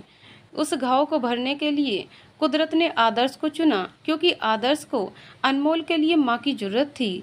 कुदरत के खेल निराले होते हैं, पता नहीं कब क्या माया रच देता है। रूपेश और उसके कजन मिस्टर रणजीत का भतीजा फूलों के चादर के छांव लिए है और एंट्री हो रही है। सुहासिनी और उसकी बहन और अन्य सभी रिश्तेदार एकदम से सामने की ओर देखने लगते हैं, जहां नैना हाथ में जयमाल लिए आगे बढ़ रही है। साथ में शिखा है और प्रज्ञा भी। पलके झुकाए नैना अदब से उठते कदम गजब ढा रही है। अनमोल की निगाहें उसी पर जा टिकी हैं। कैमरे में ये खूबसूरत पल कैद हो रहा था। साथ ही वहां उपस्थित सभी लोग अपने अपने फ़ोन से वीडियो बनाने में व्यस्त थे, सिवाय गीता के। गीता तो सबसे अलग, सबकी नज़रों से बचते हुए एक साइड में जाकर अपनी पलकें भिगो रही थी, क्योंकि आज नैना पराई होने जा रही थी। इस आंसू में मिश्रित भाव थे, खुशी के भी और दुख के भी। खुशी इसलिए क्योंकि अनमोल से नैना का ब्याह हो रहा था और अनमोल को जन्म तो गीता ने ही दिया था। हालांकि गीता अपने मन में ये बात गलती से भी बसाना नहीं चाहती थी। अनमोल उसका बेटा है, क्योंकि आदर्श ने साफ साफ कह दिया था कि अनमोल सिर्फ और सिर्फ सुहासिनी का ही बेटा है। पर सत्य जानने के बाद और सामने अनमोल को देखने के बाद पुत्र मोह होना ज्यादा ना सही, थोड़ा तो स्वाभाविक ही है। हंसी ठिठोली के बीच ही जयमाल भी संपन्न हो गया। अब फोटो की बारी थी। स्टेज पर उसका ही कार्यक्रम चल रहा था। वेडिंग प्लानर का स्टेप बाय स्टेप बहुत ही सुंदर इंतजाम था। एएसटी ग्रुप के सभी स्टूडेंट भी फोटो लेने में व्यस्त थे। फेरों के पूरे होने के साथ ही नैना अनमोल की धर्मपत्नी बन गई। विदाई गीता ने अपने घर से किया, जहां नैना की अपनी माँ भी गले लगकर खूब रोई थी और गीता के साथ ही श्रीमती सिन्हा, शिखा सबकी पलकें भीग गई थीं। नैना आज गीता के घर से विदा हो गई थी। मेहमान सब चले गए थे। गीता जिधर भी देखती ऐसा लगता था जैसे अभी कहीं से नैना निकल कर आएगी और कहेगी माँ। नैना अनमोल के साथ अपने ससुराल पहुंच गई थी। रस्मों रिवाजों का फंक्शन यहाँ भी शुरू हो गया था। नैना एक रस्म करती और फ्लैशबैक में चली जाती। कैसे हर रस्म को करते समय भास्कर चिड़चिड़ाता था और अनमोल कस के उसका हाथ पकड़े हुए है। चेहरे पर मुस्कान और शरारत स्पष्ट दिखाई पड़ती है। नैना जरा सा भी उदास होती है अगर, तो अनमोल तुरंत आंखें उचकाकर प्रश्नात्मक मुद्रा बनाता है और नैना मुस्कुराकर गर्दन हिला देती है। कुछ नहीं, रूपेश के ताऊ जी अभी 2-3 दिन रुकेंगे, क्योंकि आदर्श ने उन्हें अनमोल के रिसेप्शन तक रुकने का आग्रह किया है। शिखा भी रिसेप्शन अटेंड करके चली जाएगी। प्रज्ञा ने अपना जॉब ज्वाइन कर लिया है और वो आदि के स्कूल के बहाने अपने फ्लैट पर चली जाती है। नैना के प्रति गीता का अधिक लगाव प्रज्ञा को अच्छा नहीं लगता है, लेकिन वो कुछ कहती भी नहीं है गीता से इस बारे में। भास्कर ने गीता से कहा, माँ, अनमोल के फादर आदर्श जी बहुत ही सुलझे हुए इंसान हैं ना? गीता बोली, हाँ। आरती ने गीता की तरफ देखते हुए कहा, हाँ भास्कर बेटा, उनसे हमारा बहुत पुराना रिश्ता है। इससे पहले कि आरती आगे कुछ और बोलती, गीता ने आरती की तरफ देखते हुए कहा, भास्कर बेटा, आदर्श जी और मैं साथ पड़े हुए हैं। और आरती के पास जाकर गीता बोली, इतिहास को दोहराने की कोशिश भूल कर भी ना करना। आरती ने तुरंत पैंतरा बदलते हुए कहा, अरे भाभी, कैसी बात करती हो? मेरे भाई तो अब रहे नहीं, ना माँ और पिताजी हैं। मायका तो अब मेरा आप लोगों से ही है, और वैसे भी आज तो शाम को मैं जा ही रही हूँ। गीता ने कहा, रिसेप्शन तक रुक जाओ। मगर आरती नहीं रुकी। भास्कर अपनी माँ के पास ही रुका हुआ है, क्योंकि नैना के माँ पापा और ताऊ जी सब यहीं रुके हैं। साथ ही रूपेश भी यहीं है। अभी नैना की काबिलियत को भास्कर अच्छे से देख चुका था। उसकी सहनशीलता, शालीनता, हर चीज से भास्कर प्रभावित था। अपने मन में अपनी माँ की पसंद को सैल्यूट कर रहा था। पर नैना पराई थी, इसका टीस कहीं ना कहीं भास्कर के मन में जरूर था। तभी शायद उसकी शादी के पिक को बार बार अपने फोन में देख रहा था। जिस रूम में नैना अकेली रात गुजारती थी, आज भास्कर उसी रूम में अकेले सोया था। नैना को महसूस करने की कोशिश कर रहा था, क्योंकि आज नैना की सुहागरात है। वो अपने पति अनमोल के साथ है और भास्कर आज प्रज्ञा के साथ भी नहीं है, माँ के पास रुका हुआ है। भास्कर जो आज महसूस कर रहा है, नैना उस दुख को 2 सालों तक रोज महसूस करती रही थी। नैना, आई एम सॉरी, मुझे माफ़ कर देना। भास्कर अपने आप से बातें कर रहा था। गीता मेहमानों के लिए खाने का व्यवस्था देखने में जुटी थी।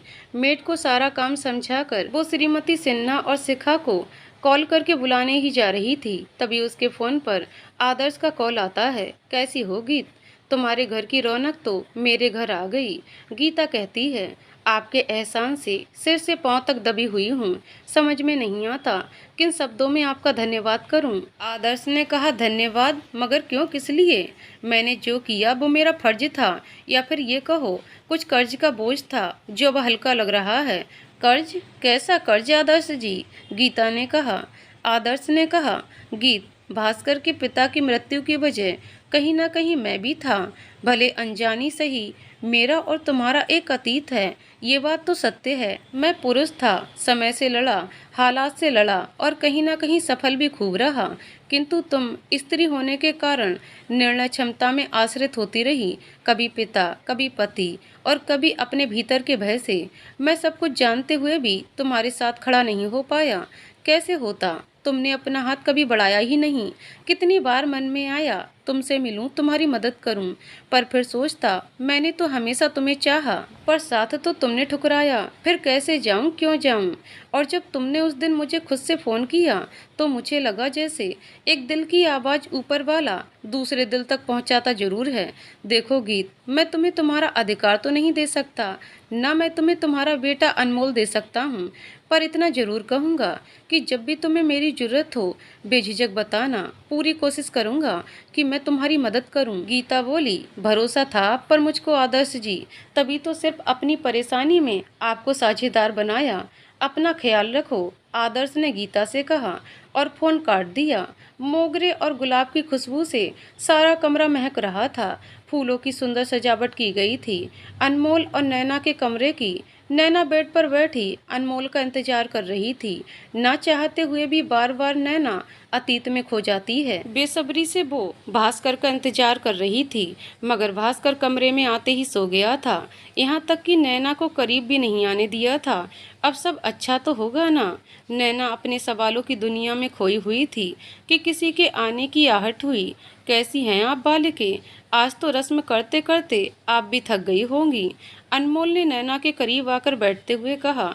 नहीं, ऐसा कुछ नहीं है, नैना मुस्कुराते हुए बोली।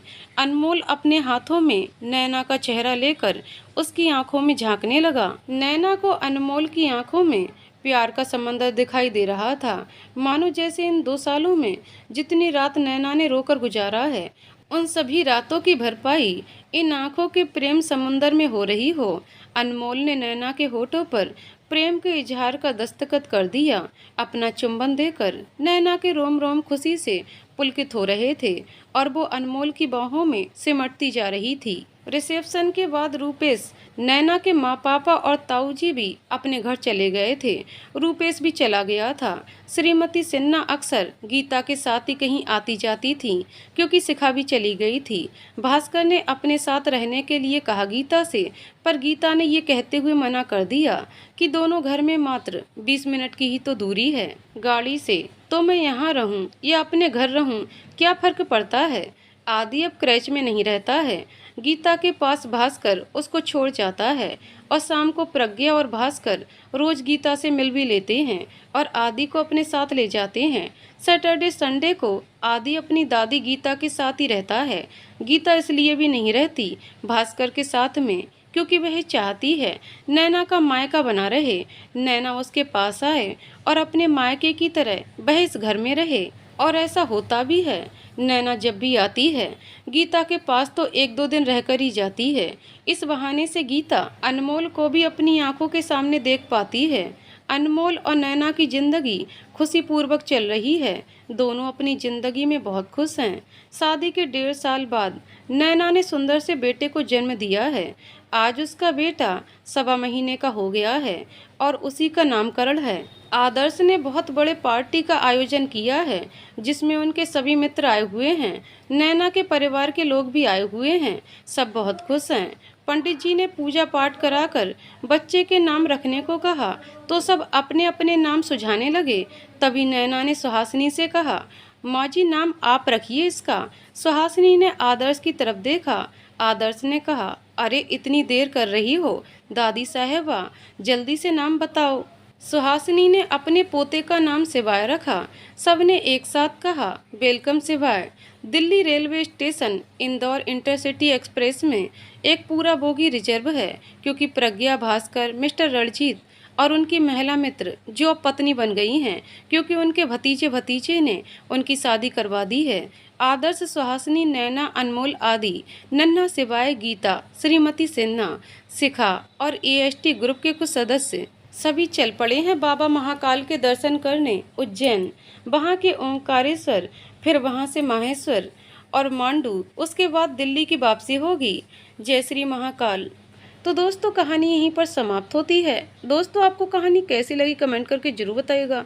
कहानी पसंद आई हो तो वीडियो को लाइक शेयर करें और चैनल को सब्सक्राइब करें। कहानी को पूरा सुनने के लिए बहुत बहुत धन्यवाद दोस्तों।